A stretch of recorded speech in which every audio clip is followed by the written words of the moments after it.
ना चिंता ना फिकर ना है डर। LIC का हो साथ तो फिक्र की छोड़ो बात।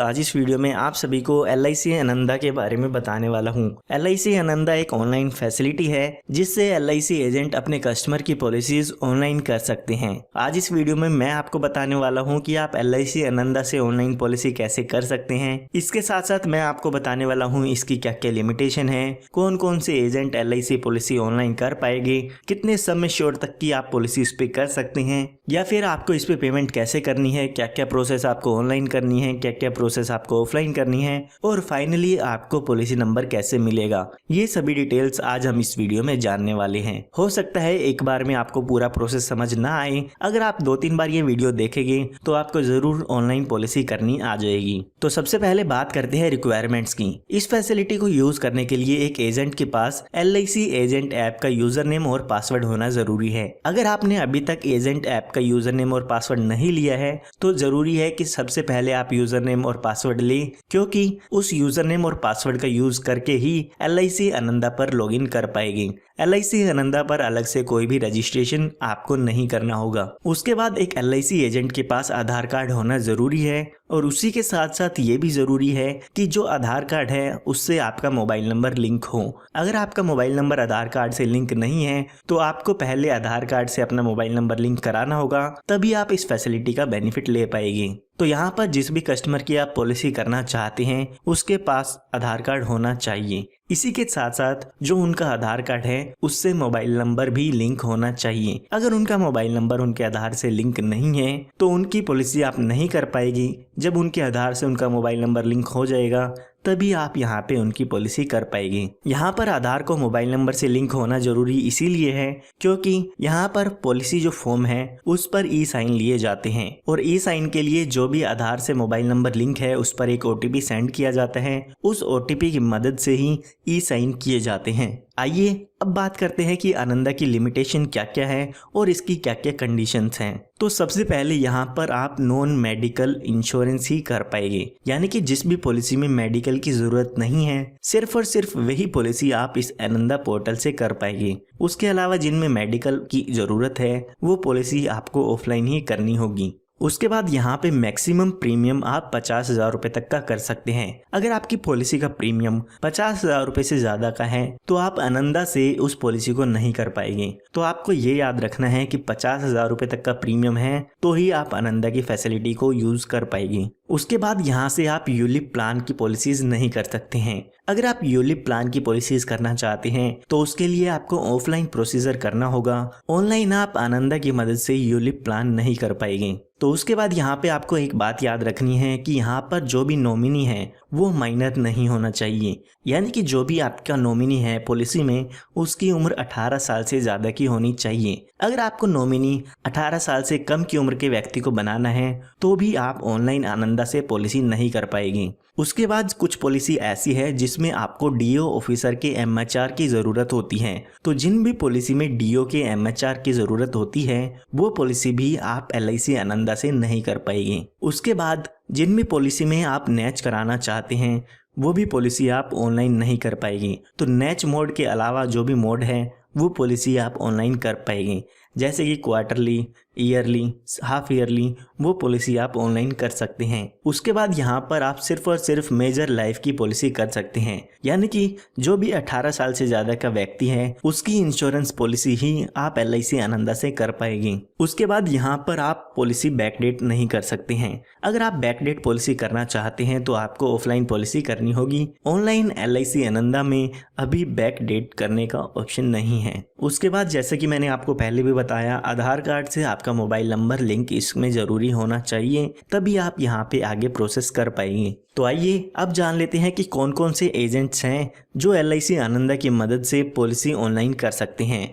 और कितने अमाउंट की आप इसमें पॉलिसी कर सकते हैं। तो पहले बात करते हैं एक ऑर्डिनरी एजेंट की, यानी कि जिसके पास कोई भी क्लब मेंबरशिप नहीं है। तो यहाँ पर जो भी एक ऑर्डिनरी एजेंट होता है उसको यहाँ पर 2 लाख रुपए की लिमिट दी गई है। अगर आप किसी 18 साल से ज़्यादा के पुरुष व्यक्ति की यहाँ पर पॉलिसी करते हैं तो मैक्सिमम 2 लाख रुपए के अमाउंट तक का यहाँ पे इंश्योरेंस इंश्योरेंस कर पाएंगे। अगर यहाँ पे LIC की तरफ से आपको MHR के लिए ऑथोराइज किया है तो आप ज़्यादा से ज़्यादा 5 लाख रुपए तक का बीमा इसमें कर पाएंगे। अगर आपके पास BM क्लब मेंबरशिप है तो 15 लाख रुपए का यहाँ पे इंश्योरेंस कर पाएगी। और अगर आपके पास DM या उससे ऊपर की क्लब मेंबरशिप है तो आप 15 लाख रुपए तक का मेल का यहाँ पर पॉलिसी कर सकते हैं। ये जो मैंने आपको अमाउंट बताया है वो है सम अंडर कंसिडरेशन। अगर यहाँ पे आप माइनर लाइफ का करना चाहते हैं तो माइनर लाइफ की पॉलिसी आप नहीं कर पाएंगे, चाहे वो कोई भी एजेंट हो। माइनर लाइफ की पॉलिसी आप यहाँ से नहीं कर सकते हैं। उसके अलावा यहाँ पर जो भी ऑथोराइजेशन अमाउंट है वो आप हमारी स्क्रीन पर देख सकते हैं। इसका आप स्क्रीनशॉट ले सकते हैं और जान सकते हैं कि आप कितना इंश्योरेंस ऑनलाइन कर सकते हैं। उसके बाद बात आती है आनंदा के रजिस्ट्रेशन की। तो LIC आनंदा पर कैसे लॉगिन करना है, कैसे रजिस्ट्रेशन करना है, कैसे आपको eKYC एजेंट के लिए करनी है, उसके लिए मैं ऑलरेडी वीडियो बना चुका हूँ। वीडियो के डिस्क्रिप्शन और कमेंट बॉक्स से आपको वो वीडियो देखने को मिल जाएगी। वहाँ से आप LIC आनंदा पर लॉगिन कर सकते हैं। तो LIC आनंदा पर लॉगिन करने के लिए आपको सबसे पहले वेबसाइट ओपन करनी है LICindia.in। तो हम एक वेबसाइट ओपन कर लेते हैं LICindia.in। जैसे ही आप इस वेबसाइट को ओपन करेंगे तो उसके बाद यहाँ पर आपको एक ऑप्शन देखने को मिल जाएगा आनंदा के नाम से। तो आपको इस ऑप्शन को ओपन करना है। ये ओपन करने के बाद आपको यहाँ पे एजेंसी टाइप सिलेक्शन का ऑप्शन देखने को मिल जाएगा। तो आपको रेगुलर एजेंट पे क्लिक करके एंटर पे क्लिक कर देना है। उसके बाद यहाँ पर आपका जो भी यूजर ID है और पासवर्ड है वो एंटर करना है और उसके बाद साइन इन पे क्लिक करना है। जैसे ही आप साइन इन पे क्लिक करेंगे उसके बाद आपको कंटिन्यू पे क्लिक कर देना है। तो यहाँ पर आपका जो एजेंट पोर्टल है वो ओपन हो जाएगा और यहाँ से आप इंश्योरेंस पॉलिसी कर पाएंगी। तो सबसे पहले आपको क्लिक करना है premium calculator and lead generation पर। जैसे ही आप इस पे क्लिक करेंगे तो उसके बाद सबसे पहले आपको प्लान सेलेक्ट करना है, जो भी आप इंश्योरेंस प्लान करना चाहते हैं। तो यहाँ पर अलग अलग ऑप्शन दिए हुए हैं, endowment plan, whole life, money back, term insurance, health insurance या पेंशन प्लान। तो अभी के लिए मान लेते हैं हम प्लान नंबर 914 एंडोमेंट प्लान करना चाहते हैं। तो आपको क्लिक करना है प्रीमियम पर। जैसे ही आप प्रीमियम पर क्लिक करेंगे उसके बाद सबसे पहले डेट ऑफ बर्थ एंटर करनी होगी आपके पॉलिसी होल्डर की। तो यहाँ पर हम डेट ऑफ बर्थ अपने पॉलिसी होल्डर की एंटर कर देते हैं। उसके बाद यहाँ पे आपको अपने पॉलिसी होल्डर का रेजिडेंट स्टेटस सेलेक्ट करना है। तो इंडियन रेजिडेंट हमने सेलेक्ट कर दिया है। उसके बाद कंट्री आपको सेलेक्ट करनी है। उसके बाद जेंडर आपको सेलेक्ट करना है। उसके बाद टाइप ऑफ प्रपोजल का ऑप्शन दिया गया है। तो यहाँ से अगर आप इंडिविजुअल लाइफ की पॉलिसी कर रही हैं तो आपको इंडिविजुअल लाइफ पॉलिसी सेलेक्ट कर देना है। ये करने के बाद आपको यहाँ पे सम एश्योर्ड टाइप करना है, जितना अमाउंट का भी आप इंश्योरेंस पॉलिसी लेना चाहते हैं। तो अभी के लिए मैं यहाँ पे टाइप कर देता हूँ 2 लाख रुपए। उसके बाद यहाँ पे आपको प्रीमियम मोड सेलेक्ट करना है। तो यहाँ पर आप देख सकते हैं प्रीमियम मोड दिए हुए हैं। तो यहाँ पर हम सेलेक्ट कर लेते हैं ईयरली। उसके बाद पॉलिसी टर्म, जितने साल का भी आप इंश्योरेंस लेना चाहते हैं वो यहाँ से आपको टाइप करना है। उसके बाद जो भी प्रीमियम पेइंग टर्म है वो ऑटोमेटिक यहाँ पर आ जाएगी। उसके बाद डेट ऑफ प्रपोजल यहाँ पे आपको देखने को मिल जाएगी। यहाँ से मैंने आपको बताया है आप इसकी बैक डेटिंग नहीं कर सकते हैं। उसके बाद यहाँ पे ऑप्शन मिल जाएगा पुलिस पर्सोनल का। तो अगर यहाँ पर जो भी व्यक्ति जिसकी भी आप पॉलिसी कर रहे हैं वो पुलिस से जुड़ा हुआ है, पुलिस की जॉब में है, तो उसको यहाँ पर यस करना है। अगर नहीं है तो नो पे क्लिक कर देना है। उसके बाद अगर आप कोई राइटर देना चाहते हैं तो यहाँ से आपको सेलेक्ट करना है। तो अभी के लिए मान लेते हैं हम accidental death and disability benefit writer लेना चाहते हैं, तो इस पे क्लिक कर देते हैं। उसके बाद जितने अमाउंट का भी आप राइटर लेना चाहते हैं वो यहाँ पे आपको एंटर करना होगा। ये सब करने के बाद आपको कैलकुलेट प्रीमियम पे क्लिक करना है। जैसे ही आप कैलकुलेट प्रीमियम पे क्लिक करेंगे तो आपको इस तरह का इंटरफेस देखने को मिल जाएगा। यहाँ पर आप नीचे की तरफ देखते हैं तो यहाँ पर आपको एक ऑप्शन मिलेगा व्यू बेनिफिट इलस्ट्रेशन का। अगर आप इस पे क्लिक करेंगे तो जो भी प्लान के बारे में डिटेल्स हैं वो यहाँ पर देखने को मिल जाएगी। तो यहाँ पर देख सकते हैं हमने 21 साल के लिए इंश्योरेंस पॉलिसी ली है। तो यहाँ पर जो इसकी सरेंडर वैल्यू होने वाली है जिस साल में, वो सभी सरेंडर वैल्यू दी हुई है। उसके अलावा कितना टोटल प्रीमियम आप इसमें पे करेंगे, वो टोटल कितना हो जाएगा वो यहाँ पे दिया हुआ है। क्या क्या डेथ बेनिफिट का अमाउंट मिलने वाला है वो आप यहाँ पे देख सकते हैं। क्या मैच्योरिटी बेनिफिट मिलेगा, कितना अमाउंट आपको बोनस का मिलेगा, तो वो सभी डिटेल्स यहाँ पर पॉलिसी से रिलेटेड दी हुई हैं। ये आप अपने कस्टमर को सेंड कर सकते हैं। इसको आप डाउनलोड करके अपने कस्टमर के साथ इसे शेयर कर सकते हैं। तो उसके बाद हम वापस से अपने उसी पेज पे आ जाते हैं। तो यहाँ पर अगर आपकी कस्टमर एग्री कर जाता है इस प्रीमियम को पे करने के लिए और आप इस पॉलिसी को करना चाहते हैं तो आपको क्लिक करना है कन्फर्म एंड प्रोसीड पर। जैसे ही आप इस पर क्लिक करेंगे तो उसके बाद आपको यहाँ पे आपका एजेंसी कोड, डीओ कोड या CLIA कोड देखने को मिल जाएगा। इसी के साथ साथ आपका नाम, मोबाइल नंबर और ईमेल आईडी आप यहाँ पे देख सकते हैं। उसके बाद आपको क्लिक करना है जनरेट लीड पर। जैसे ही आप जनरेट लीड पर क्लिक करेंगे तो यहाँ पर आप देख सकते हैं एक आपको ऑप्शन मिलेगा कि क्या आप इसकी पुरानी पॉलिसी से इसके जो इंफॉर्मेशन है उसको पेस्ट करना चाहते हैं या प्री फिल करना चाहते हैं। तो अभी के लिए इस ऑप्शन को हम नो कर देते हैं और उसके बाद प्रोसीड पे क्लिक करना है। जैसे ही आप इस पे क्लिक करेंगे तो यहाँ पर आपको कुछ इंपॉर्टेंट इंफॉर्मेशन देखने को मिलेगी जो कि eKYC के लिए है। तो यहाँ पर दिया गया है कि आपको जो कस्टमर है उसका एक आधार फाइल डाउनलोड करनी है जो कि जिप फाइल में होगी और उसके बाद उस फाइल को आपको अपलोड करना होगा और एक OTP एंटर करना होगा। तो आपको यहाँ पर क्लिक करना है क्लिक हेयर टू डाउनलोड पर। जैसे ही आप इस पर क्लिक करेंगे तो आपके पास एक नई वेबसाइट ओपन हो जाएगी जो कि आधार कार्ड की वेबसाइट है। तो यहाँ पर आपको अपने कस्टमर का आधार कार्ड नंबर एंटर करना होगा। तो जो भी आपका कस्टमर है उसका आधार कार्ड नंबर एंटर करने के बाद आपको यहाँ पर एक कैप्चा कोड एंटर करना होगा जो कि आप इमेज में देख के एंटर कर सकते हैं। ये करने के बाद आपको सेंड OTP पर क्लिक कर देना है। जैसे ही आप सेंड OTP पर क्लिक करेंगे वैसे ही आपके कस्टमर के पास OTP चला जाएगा और आपको यहाँ पर OTP वो एंटर करना होगा जो भी आपके कस्टमर को मिला होगा उनके आधार कार्ड से लिंक मोबाइल नंबर पर। यहाँ पर आप देख सकते हैं यहाँ पर आपको एक ऑप्शन मिलेगा create a share code for paperless KYC। तो यहाँ पर आपको एक 4 कैरेक्टर का कोई भी कोड एंटर करना होगा जो कि हम आगे यूज करेंगे। तो यहाँ पर अभी के लिए हम टाइप कर देते हैं 1 2 3 4। उसके बाद आपको OTP डाल के डाउनलोड पे क्लिक करना है। यहाँ पर आप देख सकते हैं एक फाइल आपके पास डाउनलोड हो जाएगी। तो उसके बाद वापस से आपको अपने पहले वाले पेज पे आ जाना है और प्रोसीड पे क्लिक करना है। यहाँ पर आप ऊपर की तरफ देख सकते हैं upload eKYC detail of customer. तो अभी जो हमने डिटेल्स डाउनलोड की है वही डिटेल्स हमें अपलोड करनी है आधार कार्ड की। तो यहाँ पर सबसे पहले आपको अपने कस्टमर का मोबाइल नंबर एंटर करना होगा जो भी आधार कार्ड से रजिस्टर है। उसके बाद यहाँ पे आपको एक ऑप्शन मिलेगा पासकोड का। तो अभी हमने जो 4 कैरेक्टर का एक पासवर्ड क्रिएट किया था वो हमें यहाँ एंटर करना है। उसके बाद यहाँ पे आपको एक चूज फाइल का ऑप्शन मिलेगा। तो यहाँ पर अगर आप क्लिक करेंगे तो जो भी फाइल आधार कार्ड की डाउनलोड हुई है वो यहाँ पे आपको सेलेक्ट करनी है और ओपन पे क्लिक करके इस फाइल को इस पर अपलोड कर देना है।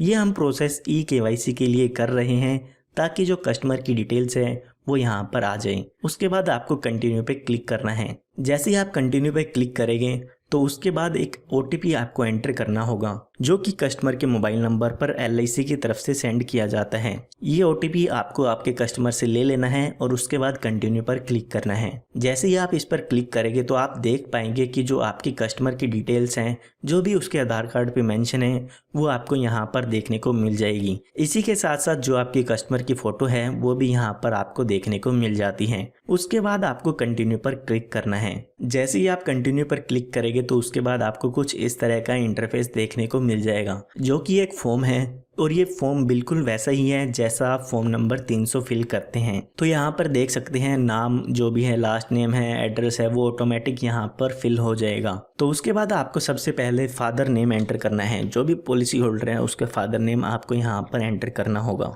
आप यहाँ पे देख सकते हैं रेड यहाँ पर जहाँ भी स्टार है वो इंफॉर्मेशन आपको इसमें फिल करनी ज़रूरी है।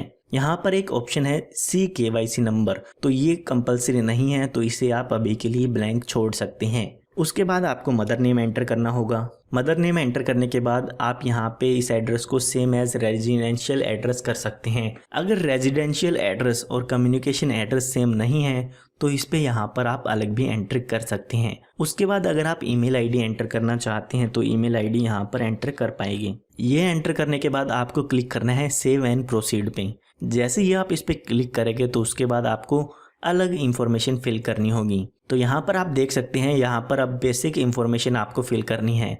तो यहाँ पे एज प्रूफ आप क्या दे रहे हैं वो यहाँ से सिलेक्ट करना है। अभी के लिए हम सेलेक्ट कर लेते हैं आधार कार्ड। उसके बाद हमें मैरिटल स्टेटस बताना है कि वो मैरिड है अनमैरिड है, तो अभी के लिए हम सिंगल सेलेक्ट कर देते हैं। उसके बाद आप एड्रेस प्रूफ क्या दे रहे हैं, तो वो ऑलरेडी आधार कार्ड सेलेक्ट है। आइडेंटिफिकेशन प्रूफ आधार कार्ड हमने दे दिया है। उसके बाद एजुकेशन क्वालिफिकेशन क्या है, तो आप यहाँ से सिलेक्ट कर सकते हैं ग्रेजुएट हैं, अंडर ग्रेजुएट हैं या 12th पास हैं। तो अभी के लिए ग्रेजुएशन हमने सिलेक्ट कर दिया है। उसके बाद आपको डालना है प्लेस ऑफ बर्थ, तो जिस भी सिटी में आपके पॉलिसी होल्डर का जन्म हुआ है वो यहाँ पे एंटर करना है। अगर आप पैन कार्ड नंबर एंटर करना चाहते हैं तो पैन कार्ड नंबर यहाँ पे एंटर कर सकते हैं। उसके बाद अगर आपका जो पॉलिसी होल्डर है वो मैरिड है तो उसकी वाइफ का नाम यहाँ पे आप लिख सकते हैं। उसके बाद यहाँ पे आपको पॉलिसी रिलेटेड इंफॉर्मेशन दी हुई है, तो यहाँ पर जो भी प्लान आपने सेलेक्ट किया था वो देख सकते हैं, पॉलिसी का टर्म देख सकते हैं, पॉलिसी की प्रीमियम पेइंग टर्म देख सकते हैं। तो यहाँ पर जो ऑलरेडी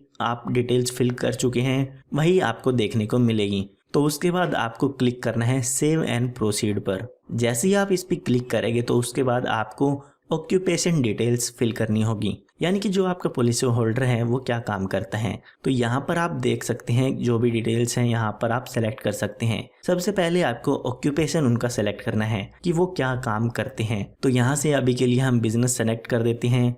उसके बाद नेचर ऑफ ड्यूटी में भी हम बिजनेस सेलेक्ट कर देंगे और सोर्स ऑफ इनकम यानी कि उसकी इनकम कहाँ से आती है तो वो भी बिजनेस से ही आती हैं। उसके बाद आपके जो कस्टमर हैं उनकी एनुअल इनकम यहाँ पे आपको एंटर करनी होगी और उनके प्रेजेंट एम्प्लॉयर का नाम एंटर करना होगा अगर वो कहीं पर जॉब पर हैं। अगर उनका बिजनेस है तो यहाँ पर प्रेजेंट एम्प्लॉयर के नाम की एंटर करने की ज़रूरत नहीं होगी। उसके बाद यहाँ पे आपको एक ऑप्शन मिलेगा are you a income tax assessee. ये ऑप्शन उन लोगों के लिए दिया गया है जो लोग इनकम टैक्स की रिटर्न फाइल करते हैं। अगर आपके customer income tax return file करते हैं तो आपको येस पे क्लिक करना है, वरना नो पे क्लिक कर देना है। उसके बाद अगर आपके कस्टमर ने जीएसटी का रजिस्ट्रेशन कर रखा है तो यहाँ से येस करना है, अदरवाइज नो कर देना है। अगर आपको एलआईसी का फॉर्म नंबर 300 फिल करना आता है तो ये डिटेल्स आप आसानी से भर सकते हैं। तो उसके बाद यहाँ पे कुछ लीगल एक्टिविटीज के क्वेश्चन दिए हुए हैं कि आप यहाँ पे किसी डेंजरस एक्टिविटी से जुड़े हुए हैं या नहीं। तो यहाँ पर पूछा गया है कि आपके कस्टमर किसी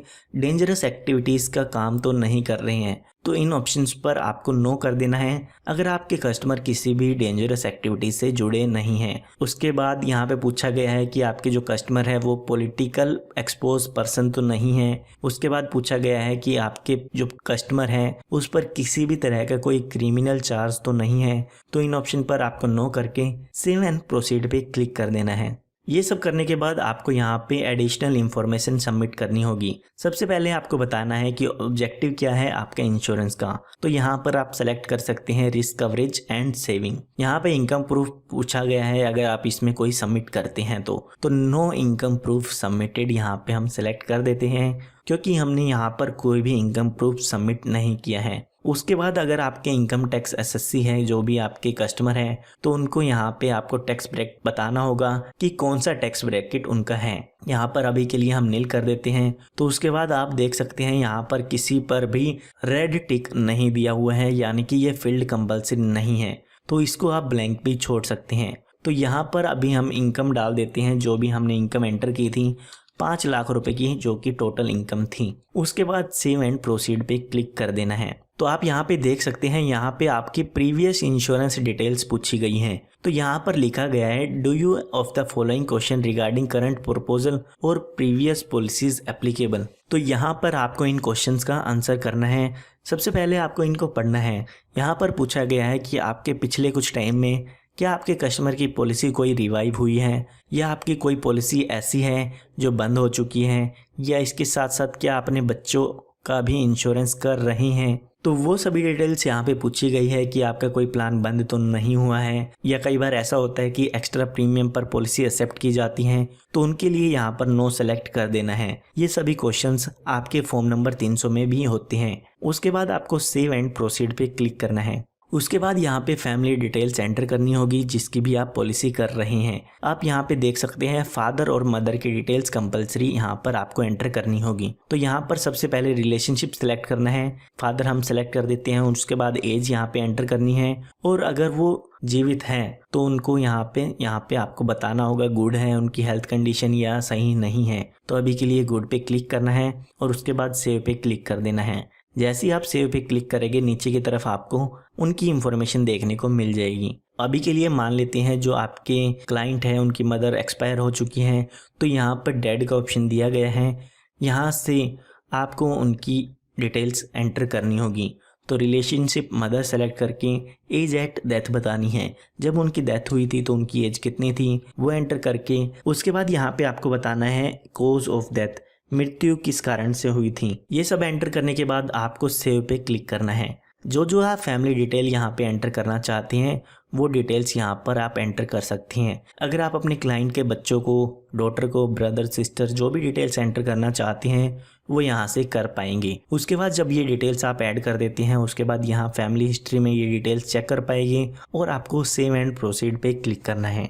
ये करने के बाद यहाँ पे आपसे कस्टमर की हैबिट्स पूछी गई हैं। अगर आपके कस्टमर स्मोक करते हैं या किसी भी तरह की कोई ड्रिंक करते हैं तो उसके बारे में आप यहाँ से येस और नो सेलेक्ट कर सकती हैं। अभी के लिए मान लेते हैं जो हमारा कस्टमर्स है वो कोई भी अल्कोहलिक ड्रिंक नहीं लेते हैं, ना कोई निकोटिक्स लेते हैं, ना कोई ड्रग लेते हैं, ना किसी भी तरह का कोई तंबाकू लेते हैं। तो यहाँ पर हम नो पे क्लिक कर देते हैं। उसके बाद जो भी आपका क्लाइंट है उसकी हाइट और यहाँ पर वेट आपको एंटर करना है। तो अभी हम यहाँ पे एंटर कर देते हैं 160 सेंटीमीटर और वेट एंटर कर देते हैं 65 किलो का। उसके बाद यहाँ पे पूछी गई है आपके कस्टमर की हेल्थ कैसी है, तो यहाँ पर हम गुड सेलेक्ट कर देते हैं। उसके बाद यहाँ पर हेल्थ हैबिट्स पूछी गई हैं। तो यहाँ पर पूछा गया है कि क्या पिछले 5 सालों में आपके कस्टमर ने मेडिकल प्रिकॉशन ली है। तो इस तरह की डिटेल्स हैं यहाँ पर मेडिकल से रिलेटेड, इन पर आपको नो कर देना है। उसके बाद यहाँ पर फैमिली मेडिकल हिस्ट्री पूछी गई है।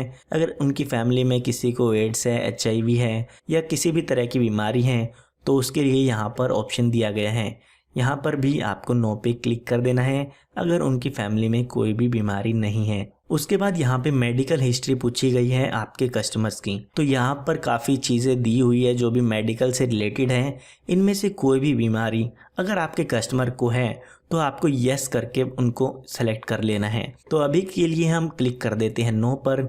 इसका मतलब ये है कि जो भी हमारा क्लाइंट है उसको किसी भी तरह की कोई भी बीमारी नहीं है। उसके बाद आपको क्लिक करना है सेव एंड प्रोसीड पे।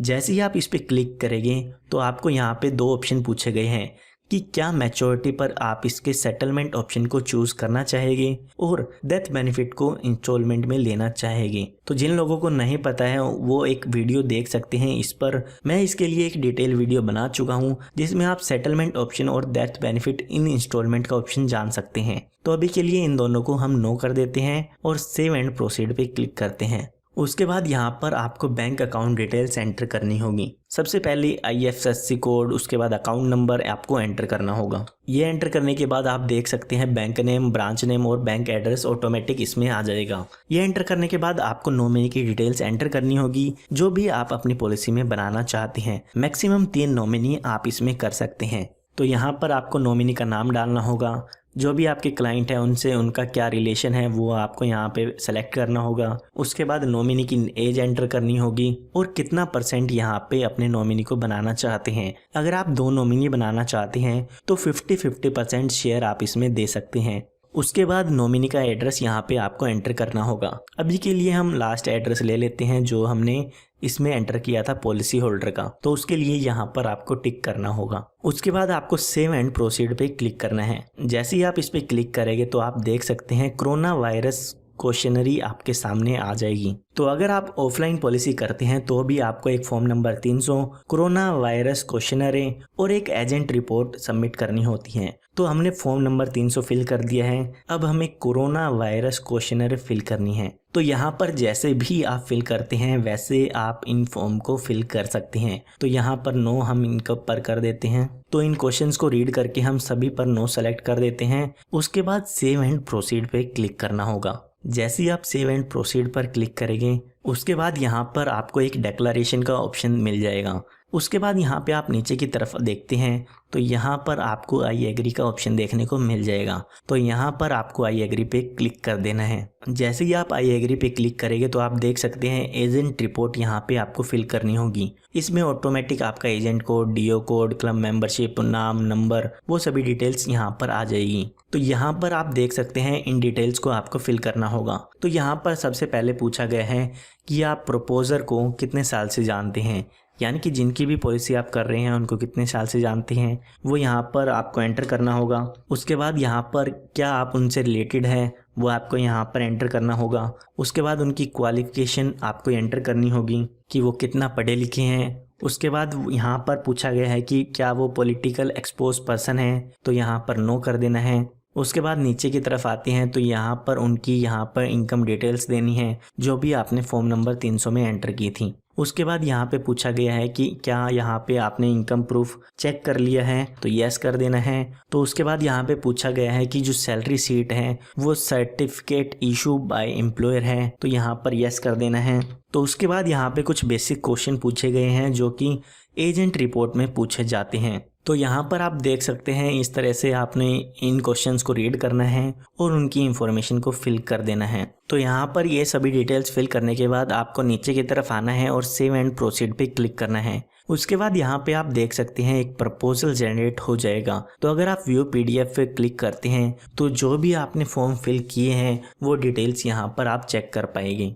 तो यहाँ पर आप देख सकते हैं आपके सामने फॉर्म ओपन हो चुका है। अगर आप इनको रीड करना चाहते हैं तो इन डिटेल्स को रीड कर सकते हैं। तो अभी के लिए हम इसे क्लोज कर देते हैं। उसके बाद अगर आप इसमें कुछ चेंजेस करना चाहते हैं तो एडिट प्रपोजल पर क्लिक करके इसमें चेंजेस कर पाएंगे। अगर आप एग्री कर जाते हैं कि आपका जो प्रपोजल फॉर्म है वो बिल्कुल सही है तो उसके बाद आपको क्लिक करना है अटैच बीओसी पर। तो यहाँ पर मैं आपको बताना चाहूँगा कि जो भी आपके यहाँ पे मर्चेंट होते हैं एलआईसी के या एलआईसी ब्रांच से, आपको जो भी ये अमाउंट है उसकी एक बीओसी लेनी होगी। तो यहाँ पर उसके बाद आपको बीओसी नंबर एंटर करना होगा।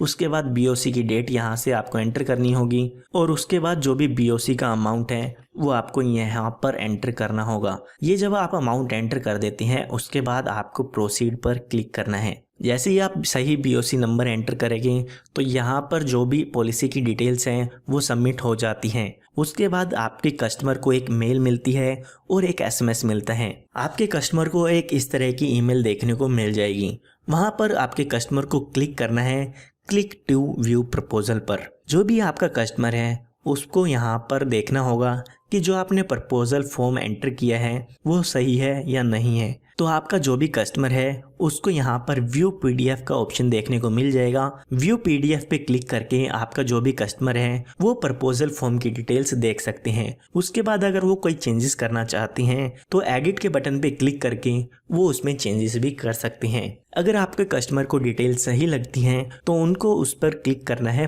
प्रोसीड के बटन पे। जैसे ही वो प्रोसीड के बटन पे क्लिक करेंगे तो उनके सामने उनको प्रीमियम का अमाउंट देखने को मिल जाएगा। तो यहाँ पर वो प्रीमियम का अमाउंट देख सकते हैं, कितना जीएसटी एप्लीकेबल होगा और कितना टोटल अमाउंट एप्लीकेबल होगा, वो सभी डिटेल्स वो यहाँ पर देख पाएगी। अगर वो एग्री करते हैं तो उनको यहाँ पर आई एक्सेप्ट पे क्लिक करना है और प्रोसीड पे क्लिक कर देना है। जैसे ही आपका कस्टमर प्रोसीड पे क्लिक करेगा तो उसके बाद एक नया टैब ओपन हो जाएगा जो कि होगा ई साइन पोर्टल का। यहाँ पर आपके कस्टमर को ई साइन करने होंगे। ई साइन करने के लिए आपके कस्टमर को प्रोसीड पर क्लिक करना है। जैसे ही आपके कस्टमर प्रोसीड पे क्लिक करेंगे तो उसके बाद आपके कस्टमर को सबसे पहले आधार वीआईडी नंबर एंटर करना होगा और उसके बाद जो भी उनके आधार कार्ड पर एक ओटीपी आया होगा वो एंटर करना होगा। वो एंटर करके आपके कस्टमर को उसे सबमिट करना है। जैसे ही आपका कस्टमर ये काम कर देगा उसके बाद आपको एक नोटिफिकेशन मिल जाएगी। आपकी ईमेल आईडी पर आपको एक नोटिफिकेशन मिलेगी कि आपके जो कस्टमर हैं उन्होंने ई साइन प्रोसेस कर दिया है। उसके बाद आपको यहाँ पर ई साइन प्रोसेस करनी होगी। तो यहाँ पर आपको ई साइन करने के लिए अपना यहाँ पे LIC आनंदा पोर्टल ओपन कर लेना है। आपको यहाँ पे एडमिन जॉब्स में ऑप्शन देखने को मिल जाएगा ई साइन प्रपोजल। तो यहाँ पर आपको सबसे पहले एक्सेस आईडी एंटर करनी होगी। आप अपनी यहाँ पर एक्सेस आईडी देख सकते हैं, आपकी जो प्रपोजल है उसकी वो एक्सेस आईडी देख के आपको यहाँ पे एंटर करनी है और उसके बाद प्रोसीड पर क्लिक करना है। उसके बाद यहाँ पर आपको एजेंट रिपोर्ट पर ई साइन करने होंगे। जैसे आपके कस्टमर ने प्रपोजल फॉर्म पर ई साइन किए हैं वैसे ही आपको एजेंट रिपोर्ट पर ई साइन करने होंगे। तो आपको एक्सेस आईडी डालने के बाद प्रोसीड पे क्लिक करना है, आपकी आधार वीआईडी एंटर करनी होगी और आपको ओटीपी एंटर करना होगा। उसको जैसे ही आप सबमिट करते हैं तो उस पर आप ई साइन कर देते हैं। ये काम करने के बाद आपको 2 ऑप्शन देखने को मिल जाते हैं। वहाँ से आप प्रपोजल फॉर्म को भी डाउनलोड कर सकते हैं और जो आपने एजेंट रिपोर्ट साइन की है वो भी आप डाउनलोड कर सकते हैं। जैसे ही एजेंट और कस्टमर ई साइन कर देते हैं तो जो भी ब्रांच है, जो भी एजेंट है और जो भी कस्टमर हैं उनके पास नोटिफिकेशन चली जाती है कि जो भी आपकी पॉलिसी की प्रोसेस है वो कंप्लीट हो चुकी है। उसके कुछ देर बाद LIC यहाँ पर वेरिफिकेशन करती है या आपके डॉक्यूमेंट्स को चेक करती हैं। जो भी ब्रांच पे डिटेल्स हैं वो आपकी पॉलिसी की चली जाती हैं। उसके कुछ टाइम बाद LIC की तरफ से FPR जारी कर दी जाती है और कस्टमर के पास सेंड कर दी जाती है। यहाँ पर आप सेंड FPR का ऑप्शन भी देख सकते हैं इंक्वायरी के ऑप्शन में। यहाँ से भी आप एक्सेस आईडी डाल के FPR रीसेंड कर पाएंगे। तो इस तरीके से पूरी प्रोसेस आप कर पाएंगे। आइए मैं आपको एक लास्ट जो ऑप्शन है वो बता देता हूँ। इसमें यहाँ पर सिर्फ एक ऑप्शन मैंने आपको नहीं बताया है, वो है कि आपको आधार वीआईडी कैसे जनरेट करनी है। तो आपको गूगल पे जाना है और यहाँ पर टाइप करना है UIDAI VID जनरेट। यहाँ पे आपको इस पर क्लिक करना है और यहाँ पे जो भी आपको लिंक देखने को मिलेगा इस पे क्लिक कर देना है। उसके बाद आपको आपका आधार कार्ड नंबर एंटर करना होगा और यहाँ पर जो आपको कैप्चा कोड देखने को मिल रहे हैं वो कैप्चा कोड एंटर करना होगा। कैप्चा कोड एंटर करने के बाद आपको सेंड OTP पर क्लिक करना है। जिसका भी आधार कार्ड नंबर आप यहाँ पे एंटर कर देते हैं उसके मोबाइल नंबर पर एक OTP जाएगा, वो आपको यहाँ पर एंटर करना होगा। तो जैसे कि मैंने आपको बताया था VID कस्टमर का और एजेंट का दोनों के लिए ज़रूरी है, तो दोनों के लिए ही आपको यहाँ पे प्रोसेस करनी होगी। काफ़ी लोगों के आधार कार्ड पर VID नंबर एंटर होता है, तो अगर आपके आधार कार्ड पर VID एंटर है तो आपको ये प्रोसेस करने की ज़रूरत नहीं है। तो यहाँ पर आप जनरेट VID पर क्लिक करेंगे और जनरेट पर आपको क्लिक करना है। जैसे ही आप यहाँ पे क्लिक करेंगे तो आप देख सकते हैं कि VID नंबर है वो आपके रजिस्टर मोबाइल नंबर पर सेंड कर दिया जाता है। तो वो VID नंबर लेके आप ई साइन के लिए उस VID नंबर का यूज़ कर सकते हैं। LIC आनंदा की लगभग मैंने आपको पूरी प्रोसेस बता दी है। फिर भी अगर आपको डाउट है तो वो आप कमेंट में पूछ सकते हैं। यहाँ पर LIC आनंदा की लगभग सभी डिटेल्स मैंने आपको बता दी हैं। अब बात आती है FPR की। तो जो भी FPR होती है वो कुछ इस तरीके से कस्टमर के पास कस्टमर की मेल पर सेंड कर दी जाती है। इसी के साथ साथ अगर हम बात करें पॉलिसी बॉन्ड की, तो पॉलिसी बॉन्ड जो कि ओरिजिनल होता है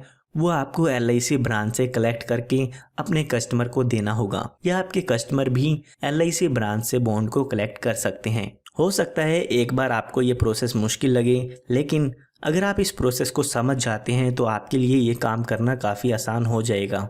फिर भी अगर आपको कोई डाउट है तो वो आप कमेंट में बता सकते हैं। जल्दी से जल्दी मैं उसका रिप्लाई करने की कोशिश करूँगा और ऐसी ही वीडियो मैं आप सभी के लिए लेके आता रहता हूँ। उसके लिए आप हमारे चैनल को सब्सक्राइब कर सकते हैं।